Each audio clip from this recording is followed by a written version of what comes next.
ఏపీలో ఎన్నికల కౌంటింగ్ సమీపిస్తున్న తరుణంలో పొలిటికల్ హీట్ రోజురోజుకు మరింత పెరుగుతోంది. అయితే కోట్లల్లో పందాలు కాస్తూ బెట్టింగ్లకు సై అంటున్నారు ఆయా పార్టీల నేతలు. సత్యసాయి జిల్లాలో ఇద్దరు వైసీపీ మండల స్థాయి నాయకులు లక్షల్లో పందెం వేసుకున్నారు. కదిరి స్థానంలో వైసీపీ గెలుస్తుందని, నెలచెరువు మండల నాయకుడు టీడీపీ గెలుస్తుందని గాండ్లపెంట వైసీపీ నేత పందెం కట్టారు. ఈ మేరకు లిఖితపూర్వకంగా రాసుకోవడం ఇప్పుడు చర్చనీయాంశంగా మారింది. అయితే టీడీపీ గెలుస్తుందని వైసీపీ నేత బెట్టింగ్ వేయడం హాట్ టాపిక్ గా మారింది.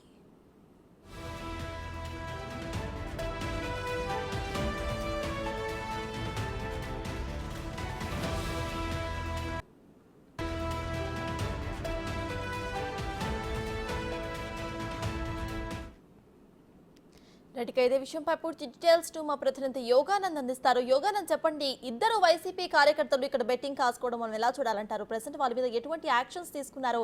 ఇక వైసీపీ నేతలు ఏమంటున్నారు? ఎవరైతే టీడీపీకి సపోర్ట్ చేశారో ఆయన మీద ఎటువంటి కమెంట్స్ చేస్తున్నారు?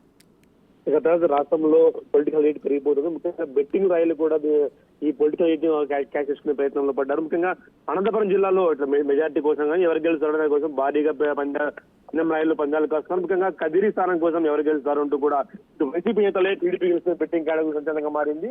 అది కూడా రాతపూర్వకంగా కూడా రాసుకున్నారు. నమ్మకం లేక ఇరు వర్గాలు మధ్యవర్తి మనిషిని పెట్టుకొని రాతపూర్వకంగా కూడా రాసుకోవడం రాష్ట్రంలో సంచలనంగా మారి అది లేఖ కూడా బయటకు రావడంతో అయితే రాతపూర్వకంగా రాసుకున్నారు. అది పూర్తిగా వైరల్ కావడంతో కూడా స్పందించు ప్రస్తుతం ఇవన్నీ కూడా కేవలం ఫేక్ అంటూ కూడా వాళ్ళు ఖండించే ప్రయత్నం చేస్తున్నారు. పోలీస్ కేసు కూడా దీనిపై నమోదు కాదంటూ కూడా తెలుస్తుంది. జిల్లా పోలీస్ శాఖ సంప్రదించగా ఇటువంటి కేసు అయితే నమోదు కాలేదంటూ కూడా వారు కూడా చెప్పడం జరుగుతుంది.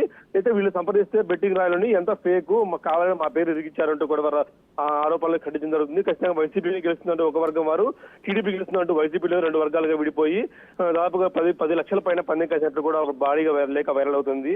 ఈ మధ్యవర్తిత్వం ద్వారా కమిషన్ ముట్ట చెప్పే వ్యక్తికి ఇది ఎంత కూడా రాతపూర్వకంగా రాసినట్లు తెలుస్తుంది. ప్రస్తుతం ఈ లేఖ కూడా సోషల్ మీడియా వైరల్ గా మారింది. Right, thank you కనత్.